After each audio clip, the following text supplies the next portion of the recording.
आज मैं आपको सर्किल में वर्टिकल सर्कुलर मोशन की चर्चा करने जा रहा हूँ। इससे पहले आपने सर्किल में हॉरिजॉन्टल सर्कुलर मोशन के टॉपिक से आपने पढ़ लिया है। वर्टिकल सर्कुलर मोशन में जो कुछ कंडीशन है उसमें पोजीशन पार्टिकल का वर्टिकल प्लेन में चेंज होता है। तो जब पार्टिकल की पोजीशन वर्टिकल प्लेन में चेंज होती है तो वहाँ पर velocity, tension force, centripetal force, acceleration, kinetic energy, potential energy सभी वेरिएबल होता है। जैसे जैसे लेवल से अप जाता है और सेल्फ एनर्जी का प्रयोग करता है। कोई एक्सटर्नल एजेंसी नहीं होना चाहिए जो पावर या एनर्जी सप्लाई कर रहा हो।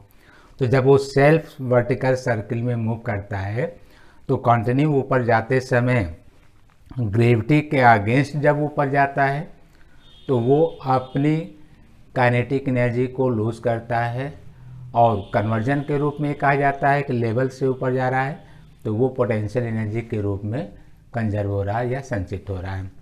लेकिन पूरे पाथ के लिए मैकेनिकल एनर्जी कंजर्व माना जाता है जब तक वो अपनी एनर्जी से सर्कुलेट कर रहा है, पावर का उपयोग नहीं कर रहे हैं। एक्सटर्नल एजेंसी द्वारा वेलोसिटी कांस्टेंट की जा सकती है या एक्सेलरेट किया जा सकता है यूनिफॉर्मली मोशन द्वारा। तो इस तरह से हम टॉपिक को आगे बढ़ा रहे हैं। तो आज का टॉपिक मिला आपको वर्टिकल सर्कुलर मोशन।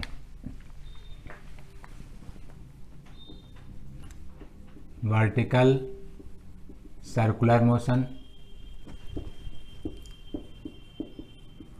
और इसमें जो आपको पढ़ने होते हैं, क्या मेजर करने होते हैं वो आपको ध्यान देना है। तो इसमें measurement of velocity, tension force, reaction force, kinetic energy, potential energy at any point on circumference of vertical circle.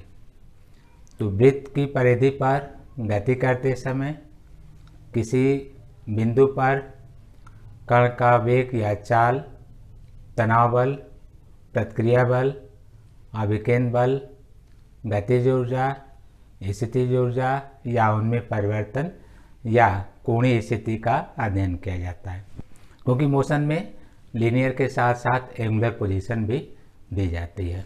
तो इनका क्रमबद्ध अध्ययन करेंगे।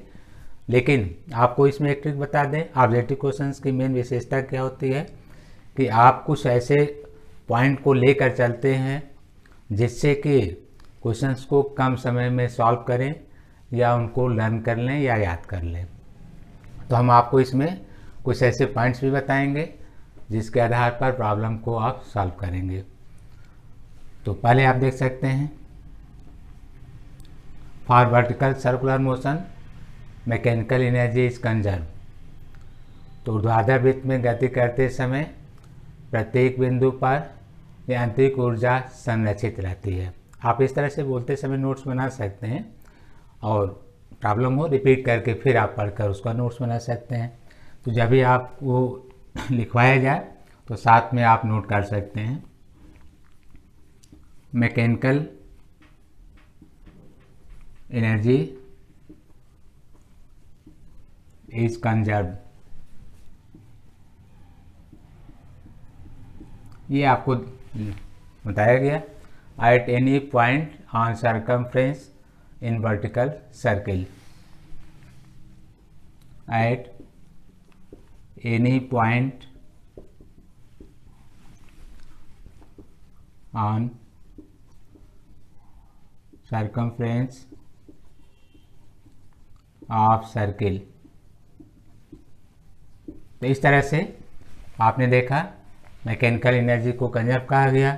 तो मैकेनिकल एनर्जी में कौन कौन सा एनर्जी का प्रयोग करते हैं, तो इसमें जो मैकेनिकल एनर्जी है जिसे हम टोटल एनर्जी भी कहेंगे यहाँ पर, तो जो टोटल एनर्जी है वो sum of kinetic plus sum of potential energy, ये कहा जा रहा है कंजर्व होगा, कंजर्व। दूसरा पॉइंट आप सुन लीजिए, किसी भी पॉइंट पर हम वेट या टेंशन फोर्स को रिजॉल्व करने के बाद ये देखते हैं कि वृत्त के केंद्र की ओर परिणामी बल कितना होगा, जिसे हम नेट फोर्स कह रहे हैं। तो at any point on circumference we determine net force directed towards centre of circle. तो आपका जो सेकेंड पॉइंट है, जो मेजरमेंट है, यहाँ पर देख लीजिए, net force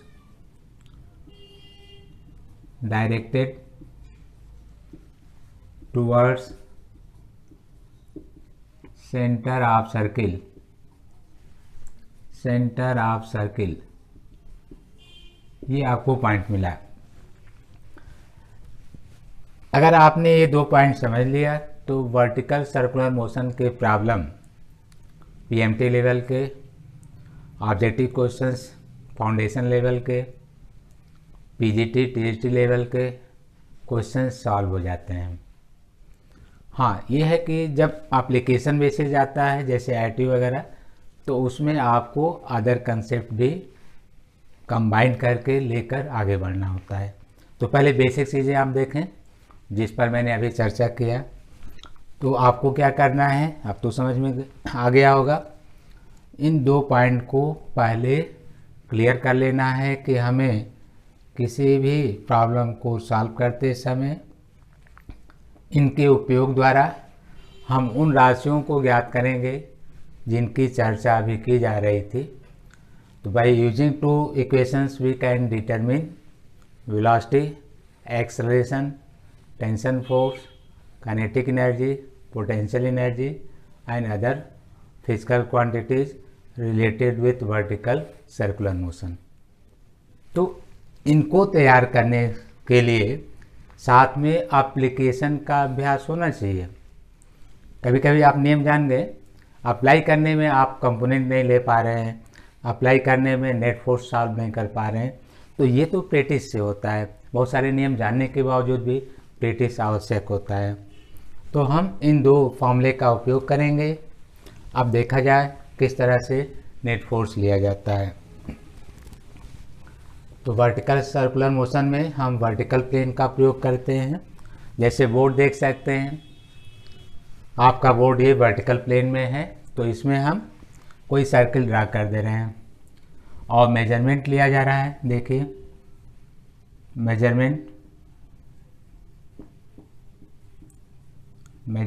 of tension force, velocity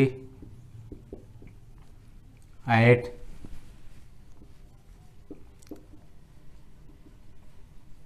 highest point in vertical circular motion, vertical circular motion. तो इस तरह से हाईएस्ट पॉइंट पर आपको सॉल्व करना है। तो देख लीजिए, कोई एक सर्किल हमने ड्रा किया। जब आप एक प्लेन में कोई क्लोज पाथ शो करते हैं जो रिंग के शेप में होता है तो उसको सर्किल कहा जाता है। जब इसी को आप स्पेस में ड्रा करके किसी स्पेसिफिक टेट्राहेड्रल स्पेस को क्लोज करते हैं तो वो स्फीयर कहा जाता है। तो यहाँ पर हमने एक सर्किल ड्रा किया है और अगर ये वर्टिकल सर्किल है तो इसका एक लोएस्ट और हाईएस्ट पॉइंट होगा। तो जैसे हम ये कोई डायमीटर ड्रा कर दे रहे हैं, आप इसको बिलो पॉइंट मान लीजिए। तो जब आप इसको बिलो पॉइंट मान रहे होंगे तो आपको ये ध्यान देना होगा कि जो आपका रियल या हाइपोथेटिकल बेस है वो वास्तविक भी हो सकता है, काल्पनिक भी हो सकता है। तो जो रियल या हाइपोथेटिकल बेस है वो उससे टच करते हुए दिखाया जाना चाहिए, टचिंग पॉइंट पर होना चाहिए। और उसके नियरेस्ट आप ये मान के चलते हैं कि पोटेंशियल एनर्जी 0 है, क्योंकि वही रेफरेंस है। और रेफरेंस में जब लेवल या हाइट आपने हटा दिया तो potential energy due to gravitational effect will be 0। तो गुरुत्व के प्रभाव से गुरुत्वीय स्थितिज ऊर्जा वहाँ पर 0 मान ली जाएगी, ऐसा कहा गया है। जबकि रेफरेंस आपका आगे पीछे होने पर वहाँ पर भी पोटेंशियल एनर्जी होता है। तो हमने ये कोई रेफरेंस ड्रा कर दिया ऐसे, और इस तरह से होना चाहिए कि थोड़ा सा वो टच भी ना कर रहा हो, जिससे कि ये मोशन इफेक्टेड ना करे। तो ये आपका बेस हो गया। अब इस बेस को हटाकर हम, ये तो बता दिया बेस हो गया, तो जस्ट हम इस पॉइंट को ऑब्जर्व कर ले रहे हैं जहाँ पर ये वेलोसिटी है, लोएस्ट पॉइंट पर, और ये आपका हाईएस्ट पॉइंट है जहाँ पर ये वेलोसिटी है। ये सेंटर है, रेडियस है, एंड अदर पॉइंट, चाहे तो आप इनको सी या डी नाम दे सकते हैं। तो जो हेडिंग है देखिए, measurement of tension force velocity at highest point in vertical circular motion. तो इस पॉइंट पर आपको ये 2 पॉइंट मेजर करने हैं। तो आपको याद हो गया होगा, हमने कहा 2 इक्वेशंस में शो करने होंगे, 2 अननोन वैल्यू आपको दे रहे हैं। तो वैसे भी आप अलजेब्रिक प्रोसेस में जब कोई जनरल इक्वेशन बनाते हैं तो उसमें 2 डिफरेंट इक्वेशन यूज करते हैं और उनको सॉल्व करके 2 अननोन की वैल्यू ज्ञात कर लेते हैं। तो हम पहले ए पॉइंट को देखते हैं। तो ए पॉइंट पर आप कह सकते हैं कि इसका वेट, अगर ये कोई ब्लॉक है जिसका मास आप m मान लीजिए, तो इस पर ग्रेविटी का इफेक्ट होगा। ये किसी रोप या रस्सी या किसी इलास्टिक सब्सटेंस से जुड़ा है जिसका लेंथ या रेडियस r के इक्वल है। तो जब ये किसी चीज़ से कंबाइंड है तो उसमें एक तनाव बल या टेंशन फोर्स भी होगा, चाहे उसको रस्सी से, रॉड से, लेंथ से, किसी चीज़ से। लेकिन आपको ये ध्यान देना होगा कि इस तरह की प्रॉब्लम में जो आप ये मेंशन कर रहे हैं उसका अपना वेट आप नहीं ले रहे हैं, क्योंकि वो प्रॉब्लम चेंज हो जाएगा। सिर्फ वेट का डिस्कशन उसका हो रहा है जो सरकमफ्रेंस पर है। इस तरह के एप्लीकेशन नहीं कि एक रॉड जिसका वजन खुद जो है 1 किलोग्राम है और उसका एक सिरा कोई दरमान 2 किलोग्राम का पिन ज्वाइंट कर दिया गया है और उसको वर्टिकल सर्किल में घुमाया जा रहा है। तो फिर ऐसे में फिर नया प्रॉब्लम आ जाएगा, सेंटर ऑफ मास की, दोनों की कंबाइंड पोजीशन लेनी होगी, दोनों के वेट के प्रॉब्लम आ जुड़ जाएंगे। इस तरह की प्रॉब्लम आपको अभी टीजीटी पीजीटी लेवल में या नीट में या फाउंडेशन लेवल में नहीं आता है। तो क्या हमने कहा, जो भी रोप लेंगे उससे मासलेस मान कर चलना है, इलास्टिक होना चाहिए, मासलेस मान कर चलना है। इलास्टिक का मतलब वर्टिकल सर्किल में मूव कराते समय उसके लेंथ बढ़ने नहीं चाहिए, अन्यथा वो पोजीशन चेंज कर लेगा, आर की वैल्यू वेरिएबल हो जाएगी। तो ये सब चीज़ें हैं। तो हम वेट इसी का ले रहे हैं और वेट जो शो कर रहे हैं ड्यू टू ग्रेविटी, तो ये डाउनवर्ड mg। दूसरा, इसमें जो तनाव बल उत्पन्न होगा सेंटर की ओर दिखाएंगे, इसको याद कर लीजिए, या इसको अलग से एक्शन और रिएक्शन में आपको समझाया जाता है। तो यहाँ पर हम ये कह रहे हैं इस ब्लॉक को इधर खींचने का प्रयास किया जा रहा है जिससे कि ये अपने ये सरकमफ्रेंस पर बनाए रखे पोजीशन। तो ये ब्लॉक जो है सेंटर द्वारा लगाए गए फोर्स का अपोज करता है, उसको बाहर की ओर खींचता है, जिसको आप स्यूडो फोर्स कहते हैं, छद्म बल कहते हैं। तो इस तरह से इसमें 2 बल आप अलग अलग दिखाते हैं, जिसका एक रिएक्शन तो नहीं कहा जाता है, लेकिन अगर कह दिया जाए तो एक्शन और रिएक्शन की तरह शो कर देते हैं, जबकि रियल में एक्शन और रिएक्शन नहीं है। तो यहाँ पर हम टेंशन फोर्स दिखा रहे हैं सेंटर की ओर, सिंबल टी दे रहे हैं, ए पॉइंट के कारण ए लिख रहे हैं। तो आपने याद कर लिया तनाव बल जो सेंटर की ओर होता है। तो पॉइंट ए पर आपको वेट बताया गया, वेट ड्यू टू ग्रेविटी, और ये mg के इक्वल आ गया। टेंशन फोर्स लिया गया, टेंशन फोर्स जो सिंबल टी ए दिखाया गया, तो आपका वो पॉइंट आ गया net force. Net force towards centre of circle तो आपको पॉइंट मिल गया TA प्लस mg, दोनों एक डायरेक्शन में होंगे, ऐड हो जाएगा, वेक्टर की तरह ऐड हो जाएगा, सेम डायरेक्शन में है। तो ये आपको हमने बताया किस तरह से टेंशन फोर्स या वेट को दिखाया गया। अब नेट फोर्स को हमेशा लिखा जाएगा जो सेंटर की ओर हो, तो जो नेट फोर्स है वो सेंट्रीपिटल फोर्स प्रोवाइड करता है, अभिकेंद्र बल प्रोवाइड करता है, अर्थात जो दोनों का सम है वो अभिकेंद्र बल के बराबर होगा। स्केलर है तो अभिकेंद्र बल के परिमाण के बराबर होगा।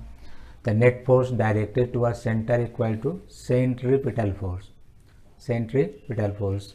तो इस तरह से आप इनको सेंट्रीपिटल फोर्स के इक्वल कर देंगे। तो यहाँ लिखा जाएगा सेंट्रीपिटल फोर्स, सेंट्रीपिटल फोर्स जो कि mv²/r। ए इसलिए लिख रहे हैं क्योंकि वो पॉइंट ए है और v वेलोसिटी एट पॉइंट है, इसलिए सिंबल va दिया जा रहा है। मास m mass of block, r radius of circle. तो इनमें सारे नाम से आप परिचित हैं। तो जब दोनों इक्वल है नेट फोर्स, तो आप यहाँ कह सकते हैं mv²/r equal to TA plus mg। ये देखिए, तो इस तरह से आप इसको शो कर सकते हैं। आपका एक समीकरण तैयार हो गया। इस तरह के एप्लीकेशन में दो ही पॉइंट हमेशा ढूंढना होगा, परिणामी बल जो केंद्र की तरफ हो, तो ये अभिकेंद्र बल के बराबर होगा। आपने देख लिया। दूसरा, कंजर्वेशन ऑफ एनर्जी, ऊर्जा संरक्षण का नियम। तो इसके लिए एटलीस्ट 2 पॉइंट का डिसीजन जरूरी होता है। एनर्जी कंजर्व की बात की जा रही है, तो इसका मतलब कि कहीं एक पॉइंट पर एनर्जी, फिर दूसरे पर, और उनका कंपैरिजन करेंगे। तो यहाँ से हम सॉल्व कर लेते हैं। तो पहला तो ये हो गया, नेट फोर्स आपने निकाल लिया जो सेंटर की ओर था। दूसरा, according to conservation of energy, तो यहाँ ये देखना होगा कि ए पर डिसीजन कर रहे हैं तो आपका रेफरेंस बी हो सकता है, सी हो सकता है, इधर कहीं भी हो सकता है, कहीं से भी लेकर आप यहाँ पहुँचा सकते हैं।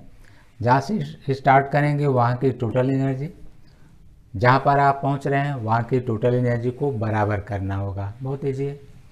तो आपने बी से स्टार्ट किया, तो बी पर जो एनर्जी है वो आप लेंगे और ए पर जो एनर्जी है उसको लेंगे और उनको इक्वल दिखाएंगे, यहाँ कांस्टेंट होगा।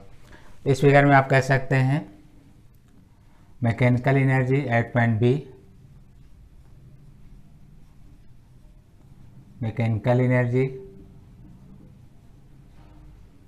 यांत्रिक ऊर्जा एट पॉइंट बी, यांत्रिक ऊर्जा बी पर equal mechanical energy at point A,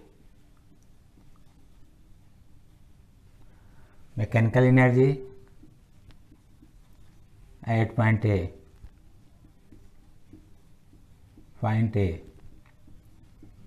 mechanical energy at point ए।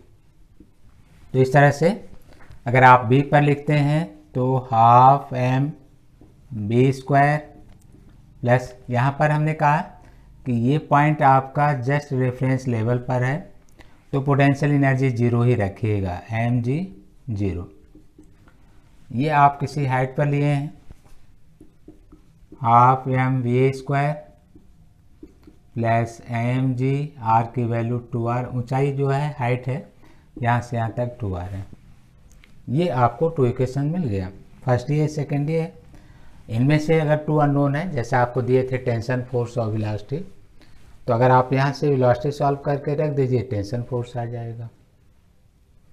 अब समस्या आती है कि अगर आप अप्लाई नहीं करने आता है तो ये अभ्यास की कमी है, आपको याद नहीं होता है तो ये आपकी कंसंट्रेशन की कमी है। 2 पॉइंट अगर आप याद नहीं करेंगे तो एग्ज़ाम में आने वाले क्वेश्चंस को फिर कैसे सॉल्व करेंगे। अगर आपने इसे तैयार कर लिया, इन पर प्रॉब्लम रख कर अभ्यास कर लिया, तो साथ में कैलकुलेशन भी बेहतर होगा और ये फॉर्मूले भी याद होंगे। हम इन पर आगे टॉपिक देते हैं। देखिए, बहुत सारे बच्चे ये कहते हैं कि ये सब हमें आता है, बस आप प्रॉब्लम रख दीजिए, सॉल्व करें। तो लाइक एज प्रैक्टिस, टीचिंग के जो प्रोसेस होते हैं, या तो आप मान के चलें कि हम सिर्फ प्रैक्टिस करा रहे हैं, तो बाकी कंसेप्ट स्टूडेंट को आना चाहिए। प्रॉब्लम रखिए, हमको दे दीजिए, सॉल्व करें, आप उनसे फॉर्मूला पूछ लीजिए और कंटिन्यू कर दीजिए। लेकिन जब चैप्टर को रीड करना होता है तो उनमें अलग अलग प्रोसेस आते हैं। जैसे कि मल्टीपल चॉइस के जो प्रॉब्लम है, मल्टीपल चॉइस क्वेश्चंस, जिसको आप MCQ के रूप में जानते हैं, उसके लिए बहुत सारे टॉपिक को शॉर्ट में प्रोग्रामिंग करके लिखना होता है, समझना होता है। जबकि रियल फंक्शन उसका कुछ और हो सकता है, वो आपका अपना लॉजिक हो सकता है जो याद करने में हेल्प करे। लेकिन जब वहीं किसी डेरिवेटिव पार्ट में होता है तो फिर आपका एक्सप्लेनेशन रियल होना चाहिए। तो पहले तो स्टूडेंट को ये तैयार होना चाहिए कि जो एग्ज़ाम दे रहा है क्या वो रिटन है या सिर्फ ऑब्जेक्टिव है। रिटन है तो जो ओरिजिनल फैक्ट्स है वो रिटन में आना चाहिए, कम से कम वर्ड में, और ज़्यादा लिखने की ज़रूरत किसी भी पार्ट में नहीं पड़ता है, रियल फैक्ट्स आना चाहिए। लेकिन अगर आपका क्वेश्चंस पेपर ऑब्जेक्टिव है तो जो आप अपने लिए तैयार कर रहे हैं, याद करने के लिए कोई ट्रिक बना रहे हैं, वो हाइपोथेटिकल काल्पनिक हो सकता है, लेकिन उसमें कहीं ना कहीं ऐसा कुछ ट्रिक होगा जो आपको हेल्प करेगा कि हाँ ये फार्मूला इससे रियल प्राप्त हो जाएगा। ये होता है ऑब्जेक्टिव। तो हम लोग ऑब्जेक्टिव के लिए तैयार करेंगे, उसके बेस को भी आपको दे रहे हैं ताकि अगर आप कहीं रिटन करते हैं तो ऐसे रिटन भी करना होगा। हम इनको सॉल्व कर लेंगे, सॉल्व करने में जो आएगा वो आंसर होगा। 2 इक्वेशंस को सॉल्व करना है, ये आपको अभ्यास करना होगा, लाइक एज अलजेब्रिक इक्वेशन। कुछ प्रॉब्लम इसमें इस तरह से ऐड किए जाएंगे, जैसे देखिए, जो बहुत इजी है। कभी कभी किसी पेपर में इतने इजी क्वेश्चंस होते हैं कि वो कॉमन सब कर ले जाते हैं, तो उसके नंबर से आपको बेनिफिट नहीं मिलता है। बहुत सारे बच्चे कहते हैं कि पेपर इजी आता है, ठीक है, पेपर इजी आता होगा, किसी एग्ज़ाम का इजी आ भी जाता है। टफ तो डिपेंड करता है कि आपकी तैयारी कैसी है, क्योंकि आपने देखा नीट या और किसी एग्ज़ाम में बच्चे टोटल क्वेश्चन सॉल्व कर देते हैं। अर्थात कोई ना कोई बेसिक कंसेप्ट अगर आप जानते हैं तो पेपर का पैटर्न आपके लिए टफ नहीं होता है। नहीं जानते हैं तो इजी पेपर भी आपके लिए टफ हो जाता है। तो यहाँ पर बेसिक चीज़ें हम बता रहे हैं कि कैसे आपको अभ्यास करना है और इनमें क्या प्रॉब्लम पूछे जा सकते हैं।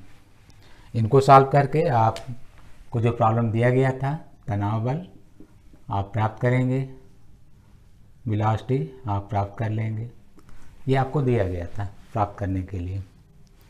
लेकिन फिर सॉल्व करने से पहले गिवन डेट ये तभी सॉल्व होंगे जो गिवन डेट में वेलोसिटी एट पॉइंट बी ये गिवन होगा और रेडियस ऑफ सर्किल गिवन होगा, गिवन। इनको ध्यान में ये भी रखना चाहिए, यूनिट बैलेंस करना। कभी कभी आप लोग जल्दी में होते हैं, आर मिलीमीटर में, वेलोसिटी सेंटीमीटर पर सेकेंड में आप रख कर सीधे सीधे सॉल्व कर रहे हैं और आंसर टेंशन फोर्स का न्यूटन में बता रहे हैं, फॉर्मूला भी सही, आंसर रंग। तो ऑब्जेक्टिव क्वेश्चन इस बात पर भी ध्यान देता है कि फॉर्मूले सही लिखने के बाद यूनिट बैलेंस है या नहीं, क्योंकि जो आंसर हैं उनमें से सब इस तरह सेट किए जाते हैं कि अगर आप कोई गलती करते हैं तो क्या संभावित आंसर आएगा, वो भी आपको दे दिया जाता है।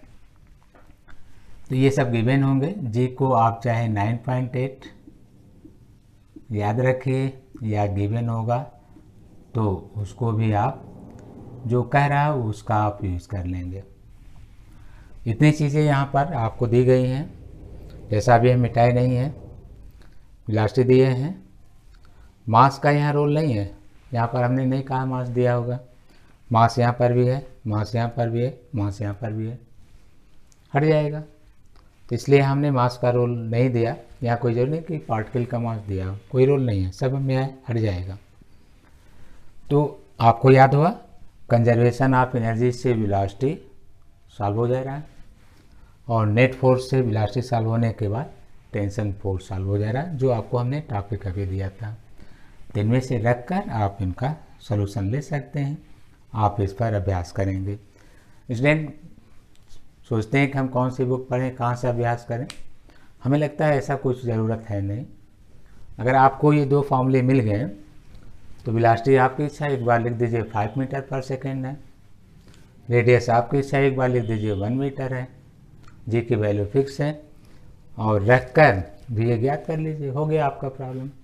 बुक में भी तो यही किया जाएगा कि कुछ वैल्यू रख कर आपको क्वेश्चन दे दिया जाएगा। और प्रैक्टिस करना चाहते हैं तो अगली बार भी कि कोई और वैल्यू रख दीजिए। यूनिट की प्रैक्टिस करना चाहते हैं तो इसको मीटर पर सेकेंड, इसको सेंटीमीटर में ले लीजिए, सॉल्व कर लीजिए। तो आपको कैसे तैयारी करना है ये डिपेंड करता है कि उस टॉपिक में क्या नेसेसरी है।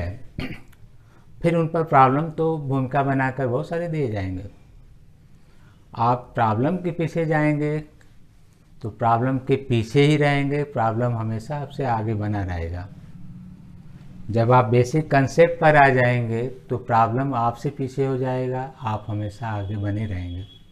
फिर आपके सामने प्रॉब्लम बचेगा ही नहीं, क्योंकि वो पीछे है, आप आगे चल रहे हैं। तो ये ध्यान देना होता है कि हम किस चीज़ को लेकर चल रहे हैं। जैसे आपको व्यवहारिक चीज़ें बता दें, जब आप समस्याओं को ही केवल जानने और ढूंढने का प्रयास करते हैं तो लाइफ में आपको लगातार समस्याएं ही सामने आती है, क्योंकि वहीं आपकी सोच और वहीं आपकी स्थिति है जो लगातार आप उसको रिपीट कर रहे हैं। जैसे कुछ स्टूडेंट कहते हैं कि हाँ ठीक है समझ में आ गया, फिर कहते हैं कि हमें बहुत कठिन लगता है।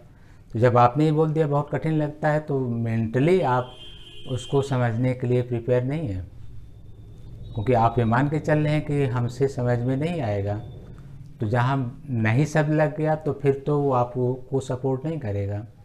आप जानते हुए भी कंफ्यूज होंगे कि क्या हम सही जान रहे हैं या नहीं जान रहे हैं।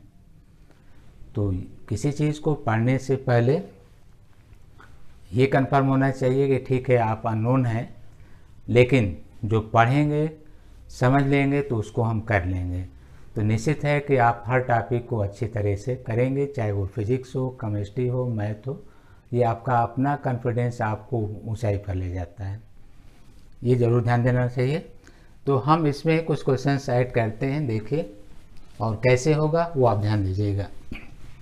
आगे बढ़ते हैं। जैसे आपसे कहा जाए कि उच्चतम बिंदु पर न्यूनतम चाल ज्ञात करिए। कॉमन क्वेश्चन है, फेमस है, फाउंडेशन से लेकर सब में, जो बहुत ईजी माना जाता है, जो कि 80% बच्चे तुरंत आंसर दे देंगे, सीधे लिखेंगे, कैसे आता कोई मतलब नहीं, आप भी जानते होंगे। तो उच्चतम बिंदु पर न्यूनतम चाल, तो यहाँ देख लीजिए, अगर इसको मिनिमम करना है तो मास को आप इनर्शिया को मिनिमम नहीं कर सकते हैं। इनर्शिया को मैकेनिक्स में कांस्टेंट लेकर कहा गया है। मोशन में अगर कोई वेरिएबल है तो वो इम्पैक्ट कोलिजन के पार्ट होंगे, यहाँ तो नहीं है। इस चैप्टर में मास को हम वेरिएबल लेकर नहीं चलेंगे, जहाँ होगा तो आपका सिलेबस नहीं होगा।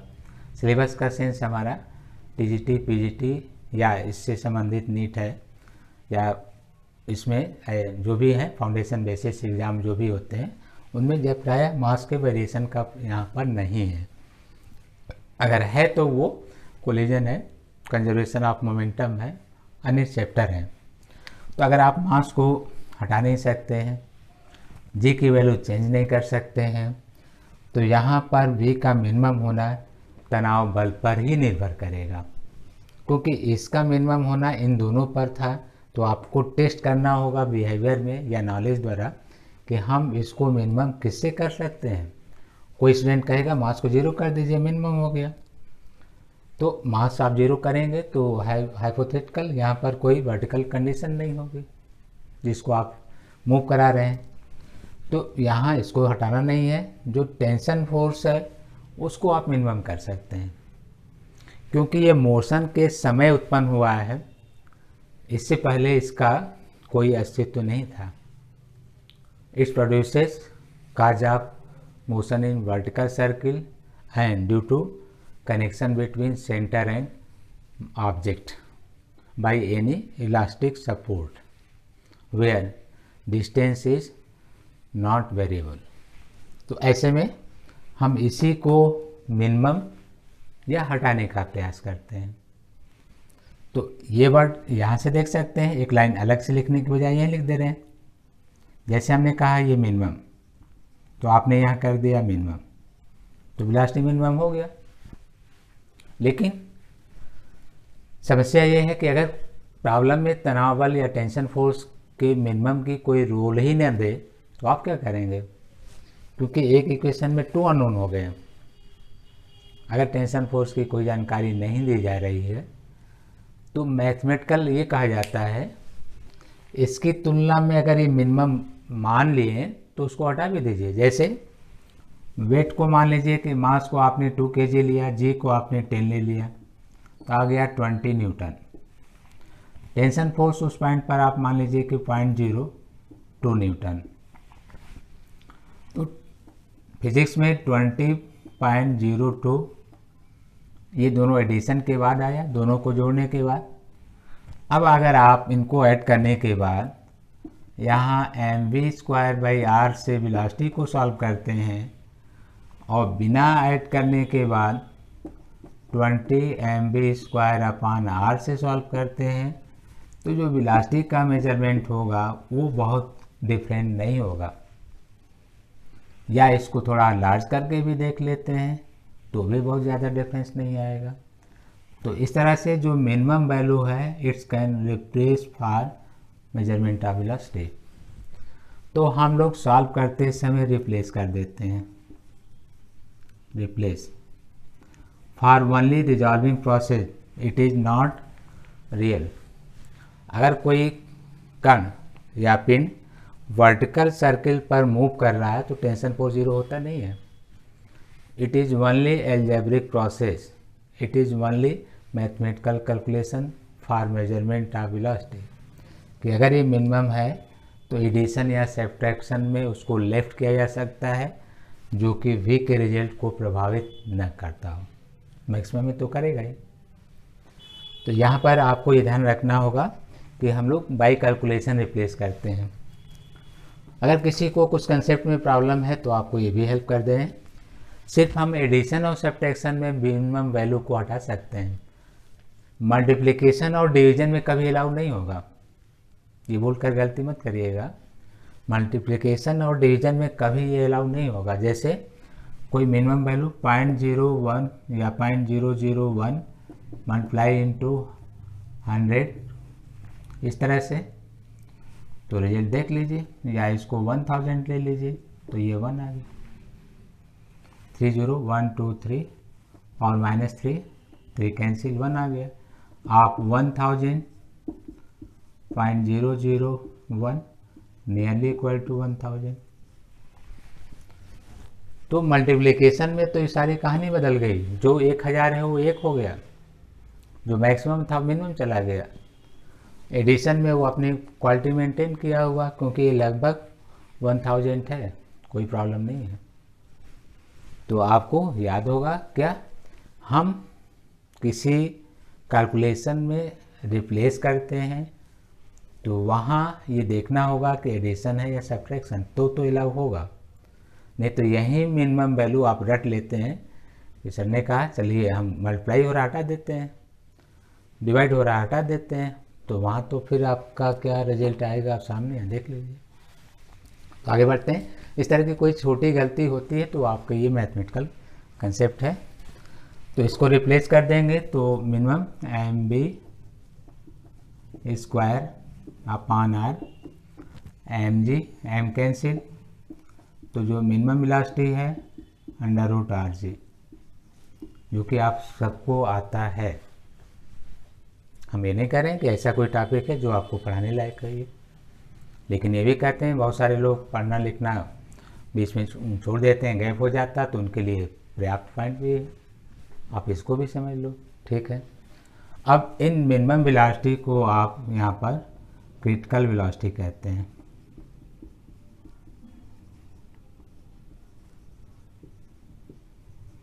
क्रांतिक वेग या किसी पर्टिकुलर पॉइंट के लिए क्रिटिकल स्पीड भी कह सकते हैं, क्रांतिक चाल। क्रिटिकल शब्द को याद करना हो, क्यों ऐसा कह दिया गया, तो साइंस में कुछ न कुछ आपको व्यवहारिक चीज़ों से याद करने में हेल्प मिलता है।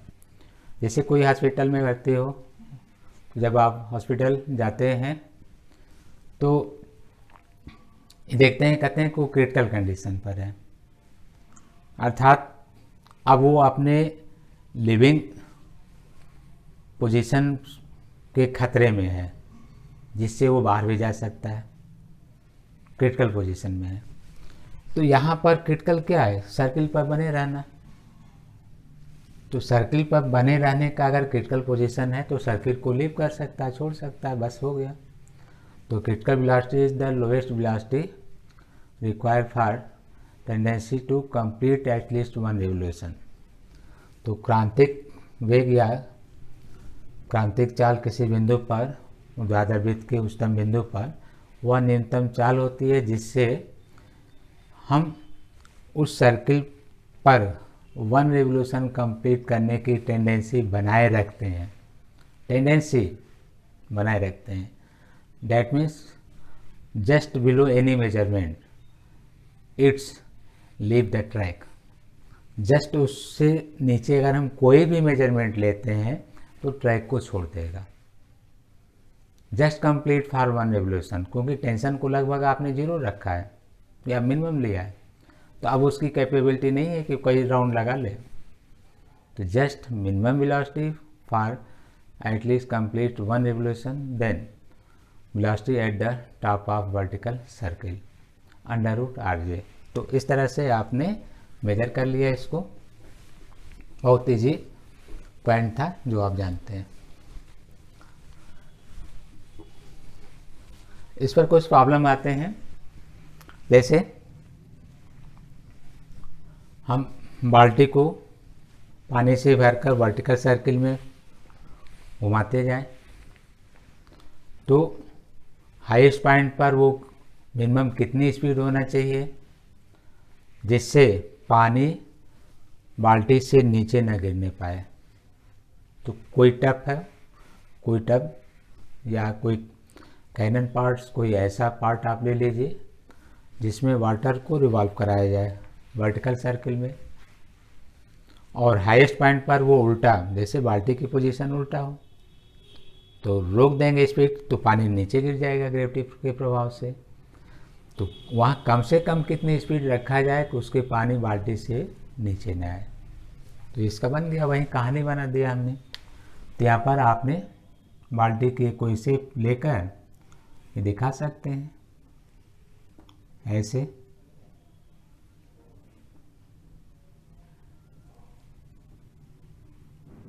ये है।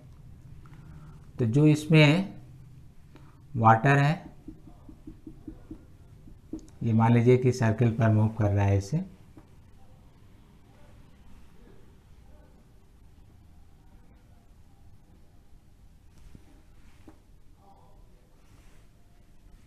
तो देखिए आप थ्रस्ट इस वाटर को ऊपर ले जाने का प्रयास करेगा, जिसको आप सूडो फोर्स भी कहते हैं, और ग्रेविटी इसको डाउनवर्ड लाने का प्रयास करती है, mg सेंटर की ओर। अप थ्रस्ट को आप F से अप थ्रस्ट या रिएक्शन फोर्स के रूप में R से या N से आप लिख सकते हैं, नॉर्मल फोर्स। अब वेट डाउनवर्ड दिखाया जा रहा है, यहाँ पर कोई इसकी वेलोसिटी है जो आप मिनिमम लेना चाहते हैं, रेडियस R मान लीजिए। तो आप क्या कहेंगे कि जो अप फोर्स है वो वेट को बैलेंस कर ले तो नहीं गिरेगा, अपवर्ड फोर्स है वो वेट को बैलेंस कर ले, नहीं गिरेगा। तो इस तरह से जो प्रॉब्लम यहाँ बनाए जाते हैं वो आपको ध्यान देना होता है कि इसका एप्लीकेशन किस तरह से लेकर समझाया जा रहा है। तो for equilibrium position force directed to a centre equal to force applied outward. तो जो अगर ये बैलेंस कर दिया, आउटवर्ड फोर्स होता है सूडो फोर्स। सूडो फोर्स को आप कह सकते हैं कि उसका मैग्नीट्यूड सेंट्रीपिटल फोर्स के बराबर होता है जो mv²/r है। तो मैग्नीट्यूड ऑफ सूडो फोर्स तो आप कह सकते हैं जो अपथ्रस्ट है या सूडो फोर्स यहाँ पर नाम दिया जाता है,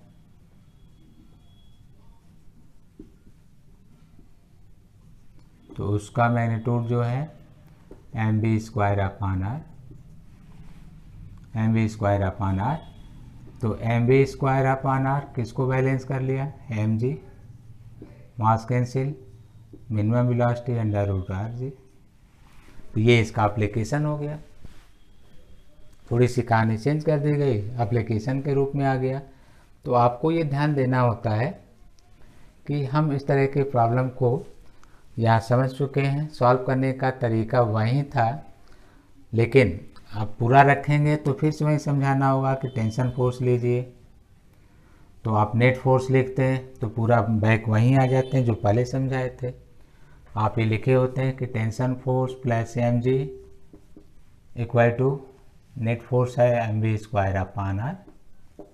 ये भी मिनिमम लेने के लिए इसको 0 कर देते हैं, mv² यहाँ मिनिमम लिख देते हैं, /r, मास कैंसिल होता है, v मिनिमम √rg।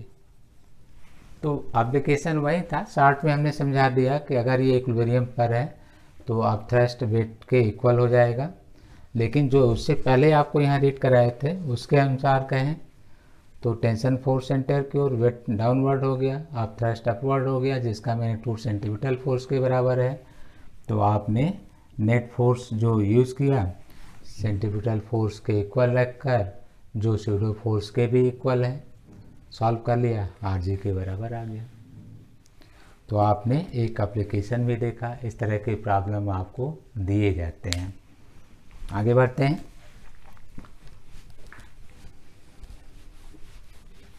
तो इस तरह के प्रॉब्लम को आपको सॉल्व करना चाहिए। फिर देखिए, हम बिलो पॉइंट पर निकाल लेते हैं। जैसे आपने हाईएस्ट पॉइंट पर देखा, उसी तरह से बिलो पॉइंट पर आप उनको सॉल्व कर सकते हैं, देख सकते हैं। तो जो हेडिंग होगा velocity and tension force at below point of vertical circle, ये आपको मिल गया। तो ठीक है, हम इस पॉइंट पर रिजॉल्व कर दें। जैसा कि आपको अभी याद होगा, वर्टिकल सर्किल में हमें 2 ही इक्वेशंस यूज़ करने हैं, conservation of energy, net force directed toward centre. हमने अब तक कई बार यूज़ किया इसे। तो इस पॉइंट पर हम देखें कि वेट किधर होगा, टेंशन फोर्स किधर होगा। तो weight due to gravity downward mg, tension force toward centre, centre की तरफ tv। यहाँ पर भी देखिए सेंटर की ओर था, यहाँ भी सेंटर की ओर है, इधर भी लेंगे सेंटर की ओर, यहाँ भी लेंगे सेंटर की ओर, यहाँ भी लेंगे सेंटर की ओर। कई बार बोलिए, याद हो जाएगा। नहीं भी याद कर रहे हैं तो ध्यान दीजिए सेंटर की ओर। इसका रीजन भी बताएं। एक्शन रिएक्शन की तरह होता नहीं है, लेकिन आपको समझाया गया उस तरह से। इसका एक एक्शन फोर्स आप देख सकते हैं जो सेंटर के अपोजिट दिखाया गया है। सेंटर इसको अंदर खींचता है तो ये इस पर एक एक्शन फोर्स की तरह अप्लाई करता है, जिसे तनाव बल के रूप में दिखाया गया है, टेंशन फोर्स के रूप में। तो इस पॉइंट पर आपने ये रिजॉल्व कर लिया। वहीं नेट फोर्स फिर से देखा जाए, net force towards centre of circle, तो आप कह सकते हैं, यहाँ पर देखिए टेंशन फोर्स पहले लिखना होगा क्योंकि सेंटर को देख रहे हैं। इसका अपोजिट कौन सा फोर्स है, mg, 180 पर है, अपोजिट है, माइनस कर दीजिए mg। कुछ बच्चों को यही प्रॉब्लम होने लगती है, कब माइनस कब प्लस। सेम डायरेक्शन में था तो ऐड कर दिया था, अपोजिट डायरेक्शन में अब 180 पर है। ये वेक्टर रूल है। टू वेक्टर्स का रिजल्टेंट निकालिए जिनमें 180 एंगल हो, तो under root A square plus B square plus 2ab cos 180 रख कर सॉल्व करिए। a माइनस बी या b माइनस ए आ जाएगा, जो लार्ज है वो आप उसको रख सकते हैं। तो इस तरह से ये नेट फोर्स है। और वेलोसिटी आपने v लिखा है, तो यहाँ पर m v square upon r tension force minus mg। इस तरह के इक्वेशंस को लेकर हम तनाव बल ज्ञात करने का प्रयास करते हैं, जबकि वेलोसिटी मेजर करने का प्रयास कंजर्वेशन ऑफ एनर्जी से करते हैं। तो आपने एक इक्वेशंस बना लिया, ड्रॉ कर दिया। फर्स्ट इक्वेशन, इस पॉइंट पर अगर आप डिस्कशन कर रहे हैं कि आपने ए से बी पर लाए हैं, तो कहा जाएगा मैकेनिकल एनर्जी, अब शॉर्ट में लिख रहे हैं, mechanical energy at point A equal to mechanical energy at point B. तो यहाँ पर mechanical energy half M V A square M G H H में 2r है। बी पर mechanical energy half M B square M G H की value 0 पहले समझाया गया था। B is the reference point take place at circumference of vertical circle just projects as reference level. तो इसको ऐसे लिया गया है जैसे कि ये रेफरेंस लेवल के बिल्कुल टच में हो, इसलिए वहाँ पोटेंशियल एनर्जी का कंसेप्ट नहीं है, हटा दिया गया। अब इसको सॉल्व करके यहाँ से वेलोसिटी निकाल लेंगे। इसको सॉल्व करते समय मास का रोल नहीं होता है, इस तरह के प्रॉब्लम में मास का रोल नहीं है। मास कुछ भी लिखा जाए, यूज़ करना नहीं है। इस वेलोसिटी को यहाँ रख दीजिए, टेंशन फोर्स और वेलोसिटी आ जाता है। 2 इक्वेशन सॉल्व करने होते हैं, एग्जाम में भी आएगा, सॉल्व करिए, इसमें रटने की कोई बात नहीं है। अब आ जाइए कुछ रटे हुए क्वेश्चन जो आप तैयार करते हैं, नोट जो एक्सरसाइज बेसिस होते हैं। ये कॉमन था, प्रिंसिपल था, कंसेप्ट था। एक्सरसाइज बेसिस प्रॉब्लम आते हैं, उनको करना होता है, तो हम आपको हेल्प कर रहे हैं। जैसे कहता है, यदि उच्चतम बिंदु पर कण की चाल न्यूनतम हो, तो न्यूनतम बिंदु पर तनाव बल और वेग ज्ञात करिए। If velocity of particle at highest point is the lowest, then velocity and tension force at below point of vertical circle will be। तो ये कंडीशनल हो गया। आप कंडीशनल को केवल कंडीशनल पर ही रखिएगा, कॉमन ये फॉर्मूला है। अब रही बात प्रॉब्लम बताना है, तो आप इसमें कुछ भी रखते जाइए, सॉल्व होता जाएगा। ए पर वेलोसिटी 5 रख दीजिए, बी पर निकालिए। ए पर टेंशन फोर्स आप कुछ लेकर सॉल्व करना चाहते हो, जैसे वेलोसिटी ना दिया हो तो लार्ज क्वेश्चन बन जाएगा। फिर जैसे T A plus M G M V A square by R, A पर आपको हमने बताया है। तो अगर कोई क्वेश्चन लार्ज है तो और स्टेप दे देगा। आप यहाँ से वेलोसिटी सॉल्व करके यहाँ रखिए, ये आ जाएगा, इसको यहाँ रखिए, ये आ जाएगा। ऑब्जेक्टिव क्वेश्चंस में इस तरह देगा नहीं, 3 स्टेप आपको कंबाइन नहीं करेगा। रिटेन है, कंबाइन करेगा, नंबर भी ज़्यादा होंगे। बेसिक कंसेप्ट इन्हीं से लेना होता है, तो आपको ये समझा दिया गया। लेकिन जो कंडीशनल था वो आपको हमने बताया। प्रश्न पर वापस आते हैं। हाईएस्ट पॉइंट पर वेलोसिटी लोएस्ट है, न्यूनतम है, तो लोएस्ट पॉइंट पर वेलोसिटी और टेंशन फोर्स क्या होगा। तो आपको याद हो गया होगा, आज के लेक्चर में हमने अभी लिखा था कि जो मिनिमम वेलोसिटी है हाईएस्ट पॉइंट पर अंडर रूट आर जी। अगर हम इसका स्क्वायर कर देते हैं तो आर जी, तो आप यहाँ से चेंज कर सकते हैं और उनका फिक्स आंसर आपको याद करना होता है। एग्ज़ाम के कुछ ऐसे पहलू भी होते हैं जहाँ टाइम को चुराना होता है, उसके लिए लर्निंग भी ज़रूरी है। हमेशा हम नहीं करते हैं कि हर काम कंसेप्ट पर होगा, ऐसा कुछ नहीं होता है।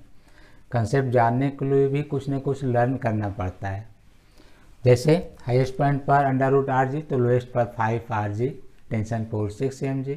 आप याद रखिए, तुरंत आपका समय बचेगा क्योंकि इनमें कोई वेरिएशन नहीं है, फ्रिक्शन दिया नहीं जाएगा, लेवल चेंज नहीं होगा, मास वेरिएबल नहीं होगा, आंसर डायरेक्ट होगा। तो आप अगर यहाँ रख लेते हैं R और G, तो जब आप इसको सॉल्व करेंगे तो वेलोसिटी आएगा √5RG। ये अब कुछ लोग कहें कि हम इसको सॉल्व भी नहीं कर पाते हैं, ये कैसे आ गया? तो बेसिक समस्याएं आप खुद लिखेंगे तभी दूर होगा, क्योंकि ऐसा कुछ नहीं है कि आप एलसीएम नहीं ले पा रहे हैं, तो 2 एलसीएम ले लीजिए। यहाँ 2 एलसीएम लेंगे, यहाँ पर 1 बचेगा, इसका क्रॉस मल्टीप्लाई 4 हो जाएगा, 4 और 1 5 mRG/2 हुआ, 1/2, 2 से 2 कैंसिल हो गया, मास कैंसिल हो गया, तो BB² 5RG, अंडर रूट लीजिए 5RG आ गया। तो इन चीज़ों का अभ्यास तो आपको करना होगा। टेंशन फोर्स रखना है, यहाँ पर रख दीजिए, इसको इधर ट्रांसफ़र करिए। जैसे 5RG लिखेंगे, R कैंसिल हो गया, यहाँ 5 mg आ गया, इसको इधर ले आइए, 5 mg यहाँ आए, ये mg ऐड कर लीजिए, 6 mg आ गया। तो आपको लिख कर भी दे रहे हैं, जैसे mv² है 5RG upon R minus mg, transfer कर दीजिए, 5 mg प्लस mg 6 mg। इसी तरह से ये, क्योंकि हमने ये देखा है कुछ बच्चे जो ये प्रयास करते हैं कि हम कैसे देखें कि इसमें नहीं समझ में आया, तो हमें ऐसे भी मिले हैं। यहाँ हम कह दिए सॉल्व कर लेना, 5RG आएगा, यहाँ कह दिया सॉल्व कर लेना 6 mg। बाहर पूछा जाए समझ में आया नहीं, आज कुछ प्रॉब्लम थी, थोड़ा कम समझ में आया। क्यों? उनको सॉल्व करना ही नहीं है। जब सॉल्व नहीं करना है तो नहीं समझ में आया। अगर ये पूछ दिया जाए कि क्या प्रॉब्लम आया, तो नहीं, कोई प्रॉब्लम नहीं है बता पाएंगे, क्योंकि रियल में वो कर नहीं रहे हैं तो जान नहीं रहे हैं। तो जब आप प्रॉब्लम खुद में बनाएंगे, खुद उसको अध्ययन नहीं करेंगे, तो कोई भी टीचर आपके पर्सनल प्रॉब्लम को बताते हुए भी आपको बेनिफिट नहीं दे सकता। ये आप बिल्कुल मान के चलिए, हम बहुत अच्छा पढ़ा दें, कोई फ़र्क नहीं होगा, आपके लिए कोई मतलब नहीं रखेगा, क्योंकि आप अपने तरीके से सोच रहे हैं, आपका अपना विचार चल रहा है कि हमको ये चैप्टर नहीं आता है, तो नहीं आएगा, क्योंकि आपका विचार ही ऐसा है कि हमको ये नहीं आता है। सपोर्ट नहीं होगा, हर बात पर आप क्वेश्चंस को डाउटफुल में लेकर चलेंगे, मान के चलेंगे कि जो कही जा रही है बहुत बड़ी बात कही जा रही है, इक्वेशन देख को घबराएंगे जैसे कि बहुत बड़ा काम हो रहा है। तो पहला स्टूडेंट का जो वर्क होता है वो कॉन्फिडेंस का होता है, और आप समझते हैं कि बिना कॉन्फिडेंस के कोई बड़े बड़े बिल्डिंग डिज़ाइन, कंस्ट्रक्शन, जहाँ पर कभी सोच नहीं सकते हैं, समुद्रों में भी इतने बड़े बड़े कंस्ट्रक्शन हो जाते हैं। पहले कंसेप्ट में लाया जाता है, डेवलप किया जाता है, एक्सपेरिमेंट किया जाता है, अप्लाई कर दिया जाता है, और वो संभव होता है। तो असंभव चीज़ संभव स्टूडेंट ही बनाएगा। मार्क्स चाहे कोई भी हम दिखाते हो या आपको कोई दूसरा देता हो, ये आप पर ही डिपेंड करता है। तो हम सभी स्टूडेंट से ये कहेंगे कि फर्स्ट ऑफ ऑल, किसी भी टॉपिक को पढ़ते समय आप बिल्कुल ओवर कॉन्फिडेंस में मत जाइए। पढ़ कुछ नहीं रहे हैं, दिन भर घूमिए, लास्ट में कहिए हम कॉन्फिडेंस में हैं, बिल्कुल इसको तो कर ही ले जाएंगे, क्योंकि हमने ऐसा सोच रखा है कर लेंगे, पढ़ाई एक दिन भी ना हो, तो ऐसा कॉन्फिडेंस ओवर कॉन्फिडेंस कहा जाएगा, जिसका कोई मतलब नहीं है। सिर्फ सोच लेने से ही नहीं, उसकी वर्किंग देखनी भी चाहिए कि हाँ जैसा आपकी सोच है वो वर्क में आ रहा है या नहीं। क्योंकि आपका चाहे वो टीचिंग प्रोसेस हो, चाहे डॉक्टरी में कोई प्रोसेस हो, चाहे कोई लॉयर हो या किसी मैनेजमेंट का हो, किसी बिजनेस का हो, हर जगह प्लानिंग और वर्क कम्बिनेशन ही सक्सेस का रीज़न होता है। Planning and work. आप दिन भर प्लान बनाते रहिए, वर्क जीरो, कोई मतलब नहीं। दिन भर काम करिए रैंडम, प्लानिंग नहीं है, लेबर है, लेबर वर्क करता है, उसकी कोई अपनी प्लानिंग होती नहीं है। ईंटा कह दीजिए ईंटा ढोएगा, बालू कह दीजिए बालू ढोएगा। हालांकि हम यहाँ कोई शिकायत नहीं कर रहे हैं, वीडियो की बात है, हर काम अच्छा होता है। हम सिर्फ इस रेफरेंस में बोल रहे हैं कि वो अपनी प्लानिंग के अनुसार काम नहीं करता है। यहाँ किसी की अवमानना की बात नहीं है, वो बेहतर है, हर काम बेहतर होता है, लेकिन प्लानिंग के रिस्पेक्ट में उसका कोई रोल नहीं होता है। तो यहाँ पर आपकी प्लानिंग बेहतर होना चाहिए कॉन्फिडेंस के साथ और फॉलो करना चाहिए। तो आपने देखा कि कुछ टॉपिक जो आपको मिले हैं, जो आप लर्न कर सकते हैं, कर लीजिए। ऐसे क्वेश्चनों को फिर हम ऑब्जेक्टिव में क्यों लॉस करें, क्यों डेरिवेशन से ज्ञात करें, जिसमें कि अपर पॉइंट पर 3 क्वेश्चन आपको डायरेक्ट मिल गया। जो देखिए, जो फाउंडेशन लेवल में, पीएमटी लेवल में, टीजीटी में क्वेश्चन डायरेक्ट हैं, लाभ उठाइए। हाईएस्ट पॉइंट पर लोएस्ट वेलोसिटी, लोएस्ट पॉइंट पर √5 RG 6 mg, lowest velocity highest point पर √RG।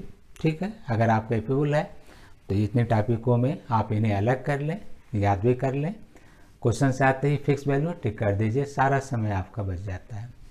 लेकिन अगर आप इसी तरह से और कोई पॉइंट आप लेते हैं, जैसे हम कहते हैं कि एनी पॉइंट, आप ध्यान दे सकते हैं, जैसे हम कहते हैं एट एनी पॉइंट। तो जब आप एट एनी पॉइंट का डिस्कशन करते हैं, तो जैसे आप इसको ले लीजिए, आप इसको ले सकते हैं। प्राय हम सिंबल इस तरह से देते हैं या ऑब्जर्वेशन ऐसे देते हैं कि आप कोई बुक भी रखे हों तो उसका वो फॉलो करता हो, ताकि आप खुद भी पढ़ना चाहते हों तो हमारे फिगर से उसका तालमेल हो, आपको एक साथ डबल सपोर्ट हो। तो मैक्सिमम बुकों में मोशन स्टार्ट करता है वर्टिकल से एंगुलर पोजीशन और बिलो पॉइंट से एंगल को दिखाता है। जैसे हम बी से स्टार्ट कर रहे हैं, इस पॉइंट पर आ रहे हैं, टेंशन फोर्स टी, इस पॉइंट को अगर आप पी लेते हैं, velocity at point P BP, weight due to gravity downward. अब यहीं पर बच्चों को प्रॉब्लम, हम वहाँ पर वेट की दर दिखाएं, हम वहाँ वेलोसिटी की दर दिखाएं, क्यों दिखाएं?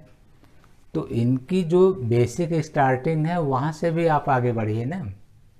जब आपको सर्कुलर मोशन स्टार्टिंग पढ़ाया गया तो आप देखिए बताए हैं, बाकायदे प्रूफ सहित दिखाया गया कि velocity always in tangential for circular motion, और टेंजेंशियल है तो टेंजेंशियल का कोई एक पॉइंट सर्किल के एक ही जगह टच करना चाहिए जो रेडियस पर 90 होगा, जो रेडियस पर लंब होगा।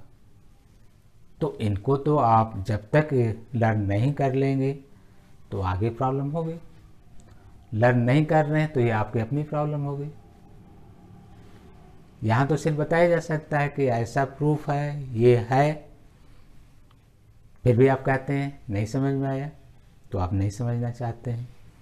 तो इस पॉइंट पर अगर आपने वेलोसिटी को दिखाया तो ये कहा गया है कि velocity at a point P as R omega in bracket cos 90 plus theta,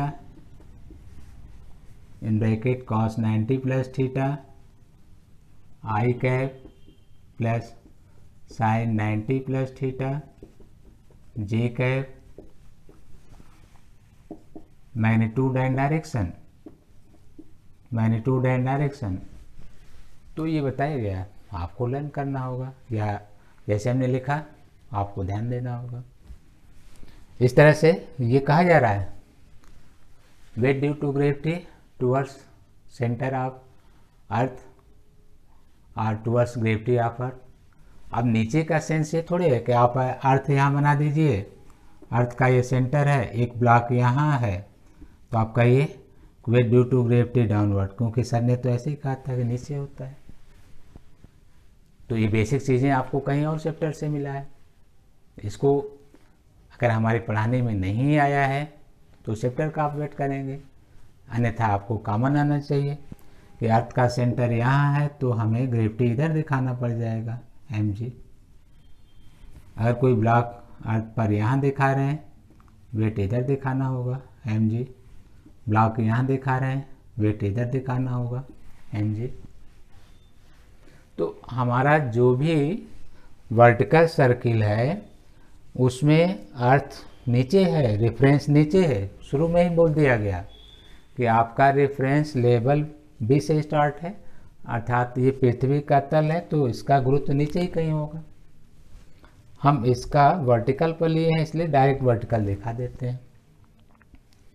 ये भी अर्थ सरफेस के रिस्पेक्ट में है, सीधे दिखा दे रहे हैं।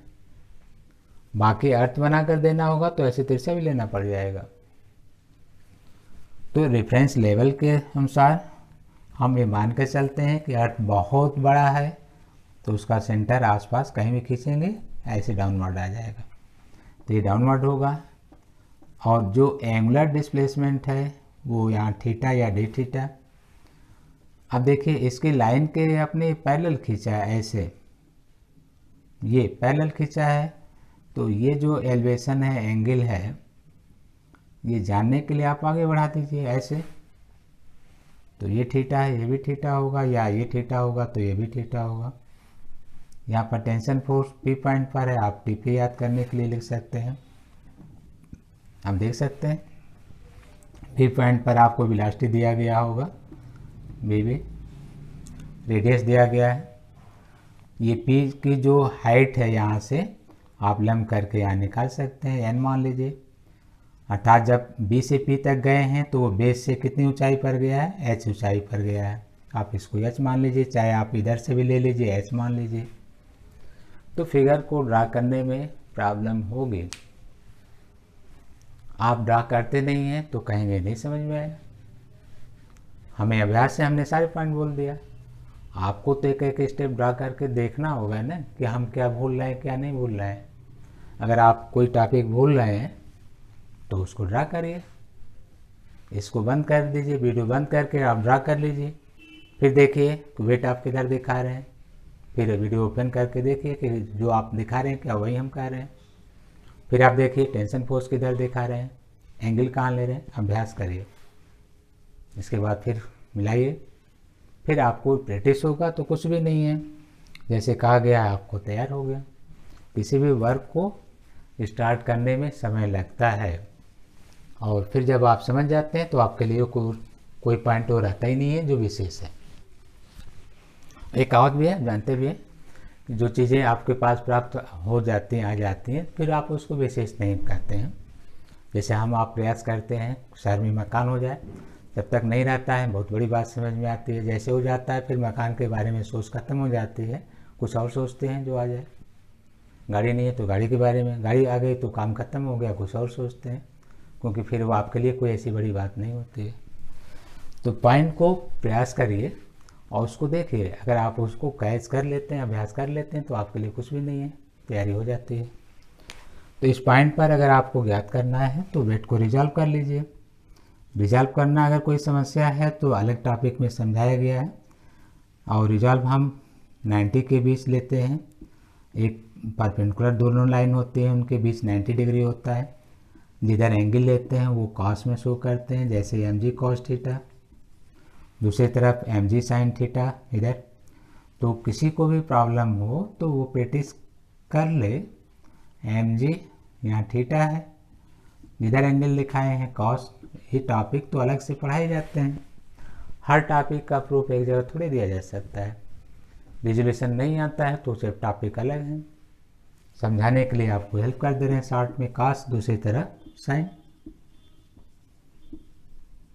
ऐसे याद रखिए। नहीं तो परपेंडिकुलर बताया जाता है, परपेंडिकुलर ड्रा करिए, रिलेशन देके सॉल्व कर लीजिए। इसको कहा जाता है सदिश वियोजन। तो आपने इस तरह से वियोजन का डिस्कशन देखा। अब नेट फोर्स आप पी पॉइंट पर निकाल सकते हैं। Net force at point P पर आप नेट फोर्स सॉल्व कर सकते हैं। तो अगर आप P पर नेट फोर्स सॉल्व करते हैं तो टुवर्ड्स सेंटर, अब तक इस वीडियो में कितनी बार बोले गए हैं आप खुद गिन लीजिए। परिणामी बल वृत्त के केंद्र की तरफ होना चाहिए, तो अब तक तो आपको याद हो जाए या आगे भी याद करते रहिए। तो सेंटर की ओर तो देखिए टेंशन फोर्स है, अपोजिट तो mg cos थीटा है, दोनों के बीच एंगल कितना है 180 डिग्री है। तो अगर एंगल 180 डिग्री है तो सेंटर को लेते समय ये माइनस होगा। ये वेक्टर रूल से आता है, यहाँ डायरेक्ट बोलते हैं। अभी फिर से बता रहे हैं, दो सदिश के बीच अगर 180 डिग्री का कोण हो तो उनकी मध्य resultant √a² + b² + 2ab cos 180 solve करने पर a-b या b- से डिफरेंस ही आता है। तो हम यहाँ डिफरेंस करते हैं। जब डिफरेंस करते हैं तो tension force minus mg cos theta, हम टेंशन फोर्स को ही लेकर माइनस करेंगे, क्योंकि आउटर को माइनस करने का मतलब इसको आप ज़्यादा मान कर चल रहे हैं। थ्रेड या रोप या इलास्टिक सिस्टम ब्रेक कर जाएगा, या आप कह सकते हैं कि मोशन इस तरह है कि इलास्टिक लिमिट से बाहर है और रोप या जो भी कनेक्शन है वो ब्रेक हो गया। तो हमेशा इनर वाले से आउटर को माइनस करना है, ये फिक्स है। और ये उस पॉइंट पर सेंट्रीपिटल फोर्स के इक्वल होगा, जो हम लगातार mv²/r लिख रहे हैं। तो आप इसको भी ध्यान देंगे, जो लिखा जा रहा है उस पॉइंट को भी आप ध्यान देंगे। तो यहाँ पर नेट फोर्स आपने सॉल्व कर लिया, एक काम हो गया। अभी आपने देखा हमारे जितने लेक्चर में अभी भी यहाँ पर आज का डिस्कशन है सिर्फ दो ही है, परिणामी बल, ऊर्जा संरक्षण का नियम। आप उनको याद कर लिए, आगे देखिए एक अप्लाई भी हो गया। दूसरा ऊर्जा संरक्षण का नियम, तो बी बिंदु पर ऊर्जा तो 12 mv², स्थितिज ऊर्जा 0, कई बार हमने डिस्कशन किया। यहाँ पर 12 m bp² mgh हो गया सॉल्व। अब आपको h सॉल्व करना है, तो बाई कंस्ट्रक्शन फिजिक्स की कहाँ प्रॉब्लम है। ये फिजिक्स को पढ़ते समय mathematics application, general math, other application भी आने चाहिए।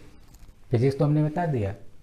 आप किसी को h की वैल्यू नहीं आता है, कैसे सॉल्व हो गया, तो आपको ये तो अभ्यास करना होगा। h की वैल्यू कैसे आ गया, यहाँ से हमने कोई लंब कर दिया,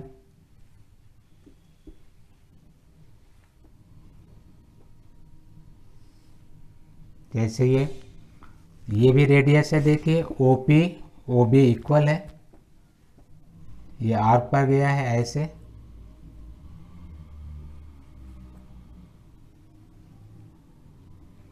ये आपने B मान रखा है, इसको आपने P लिया है। ये O है तो OP R है, OB भी R है, ये N है। आपने ये H ले लिया तो ये ON जो होगा R-S हो जाएगा। ये एंगल आपने थीटा ले रखा है, तो यहाँ से कॉस का रिलेशन आप ले सकते हैं। यहाँ से आप H को निकालना हो तो भी आप देख सकते हैं कि आप H को कैसे निकाल सकते हैं। तो देख सकते हैं, अगर हम यहाँ से कॉस का रिलेशन ले लें तो कॉस थीटा आधार बटे कर्ण बेस अपॉन हाइपोटेन्यूज R-S/R, तो R-S R cos थीटा या R-R cos theta H, that means H equal to R 1 - cos theta. तो इस तरह से H आपको याद कर लेना चाहिए। जब भी बिलो पॉइंट से लिया जाएगा, हाइट कहीं भी लेंगे, वो H 1 - R 1 - cos थीटा ही आएगा।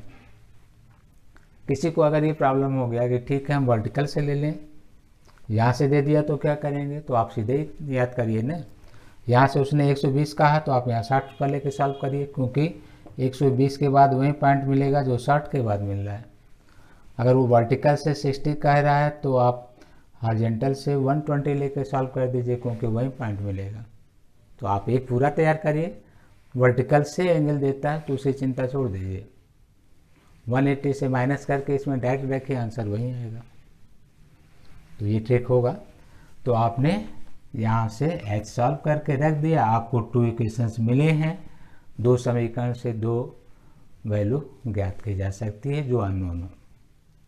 फिर वही कि अगर समीकरण सॉल्व नहीं करने आता है, बेसिक चीज़ें नहीं आती हैं, तो वो तो सॉल्व में ही समझ में आएगा ना, जब आप उनको सॉल्व करेंगे। समीकरण हल करना कैसे होता है, कोई वैल्यू रखिएगा, यहाँ किसी किताब की कोई ज़रूरत नहीं पड़ती है, किताब आप खुद ही है, आप रखिए वैल्यू और सॉल्व करिए। जैसे हम कह दे रहे हैं आर की वैल्यू 1 मीटर है, थीटा 60 डिग्री हमने ले लिया है, और मिनिमम पॉइंट पर वेलोसिटी हमने 8 मीटर पर सेकंड ले लिया है। तो पी पर वेलोसिटी और टेंशन फोर्स याद करिए, बन गया क्वेश्चन, रखिए ना, सॉल्व करिए, हो गया क्वेश्चन, किसी किताब की कोई ज़रूरत नहीं। वर्टिकल सर्कुलर मोशन में अगर आप कुछ पढ़ रहे हैं तो क्या ये जानना पहले ज़रूरी है, क्या पढ़ रहे हैं, क्या मेजर करना है। तो शुरू में ही हमने डिस्कशन किया कि आपको वेलोसिटी, टेंशन फोर्स, एक्सेलेरेशन भी दिया जा सकता है, सेंट्रीपिटल फोर्स दिया जा सकता है, kinetic energy, potential energy, total energy at a point, angular position, angular velocity, इस तरह से, and other application related with them है। तो आपको ही पहले से पता हो गया कि इन्हीं चीज़ों को ज्ञात करना है, ये मालूम हो गया कि इनको ज्ञात करने के लिए हमें क्या करना है। तो आपको ये भी कंफर्म हो गया कि इन्हें ज्ञात करने के लिए 2 ही नियम याद करना है, जो अब तक बार बार रिपीट किए हैं। ऊर्जा संरक्षण का नियम, conservation of energy, net force directed toward centre. इससे सरल क्या हो सकता है। रखिए, सॉल्व करिए, रखिए, सॉल्व करिए, अभ्यास करिए, सिस्टम याद हो जाता है। तो इस तरह से आप एनी पॉइंट पर ये सॉल्व कर लिए। अब फाइनल इस तरह के कुछ पॉइंट होते हैं जहां आपके लिए कोई समस्या हो तो आप ध्यान दे सकते हैं। जैसे हो सकता है आप कुछ नहीं, डायरेक्ट चाहते हो कि हमें इनका एप्लीकेशन मिल जाए, तो बहुत ईजी, कोई बात नहीं। आप इस पॉइंट पर टेंशन फोर्स आपने याद कर लिया, सॉल्व करने पर 3 mg 1 + cos थीटा, जैसे हमें याद है अभी सॉल्व करके याद कर लीजिए, टाइम बच गया, खत्म बात।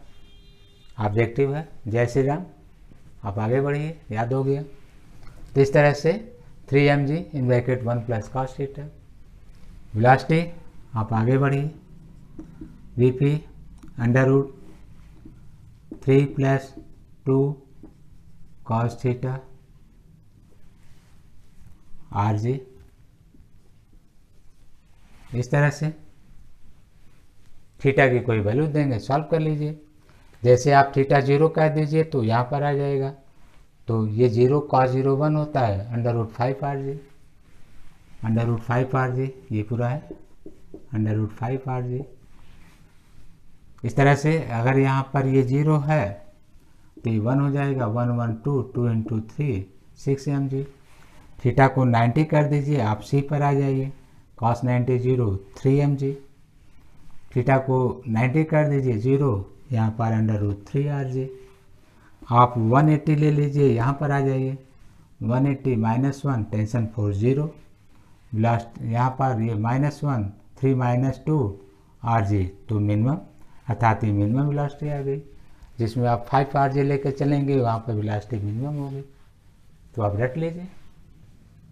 तो ऐसी स्थितियाँ हैं कि आपको सोचना है, किसी टॉपिक को हम रट के तैयार करके एग्ज़ाम देंगे या उस टॉपिक का प्रिंसिपल सहित याद करेंगे, ये निर्णय हमारा नहीं हो सकता है, ये आपका हो सकता है। और हमने ये पूरा किया वर्टिकल सर्कुलर मोशन में, वेलोसिटी बिलो पॉइंट पर, टेंशन फोर्स बिलो पॉइंट पर, हाईएस्ट पॉइंट पर और एनी पॉइंट पर। एनी पॉइंट से आपको हमें मिडिल पॉइंट भी दे दिया।